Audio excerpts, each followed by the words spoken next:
विहाड़ी के नवाई इलाके चक number 13 WB में 5वीं जमात की तालबा कैंसर के मूजी मर्ज में मुब्तला किसी मसीहा की मुंतज़र है।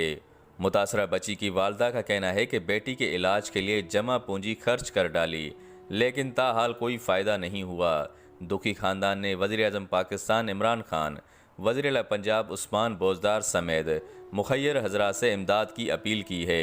मुतासरा बच्ची फरीदा का कहना है कि मुनासिब इलाज मुआलजा न होने से एक आँख भी ज़ाया हो चुकी है। अस्सलाम वालेकुम, मेरा नाम फरीदा अकरम है। मैं 5वीं क्लास में पढ़ती हूँ। मैं गिर गई थी, मेरे चोट लग गई, वहाँ से कैंसर बन गया। मेरे पापा मजदूरी करते थे, इलाज नहीं करवा पाए। अभी ये कैंसर तीसरे स्टेज पर है। मैं गवर्नमेंट से सिफारिश करती हूँ, आप मेरा इलाज करवा दें। मेरी बेटी है, ਇਹਦਾ ਇਲਾਜ ਕਰਾਉਣ ਵਾਸਤੇ ਨਾ ਸਾਨੂੰ ਇਲਾਜ ਕਰਾਓ। ਗਵਰਨਮੈਂਟ ਦੇ ਅੱਗੇ ਅਪੀਲ ਹੈ ਸਾਡੀ, ਮਿਹਰਬਾਨੀ। ਇਹਦਾ ਇਲਾਜ ਵਾਸਤੇ ਸਾਡੇ ਕੋਲ ਗੁੰਜਾਇਸ਼ नहीं हैगी। माड़े बंदे हैं, मजदूर बंदे हैं, दिहाड़ीदार बंदे हैं।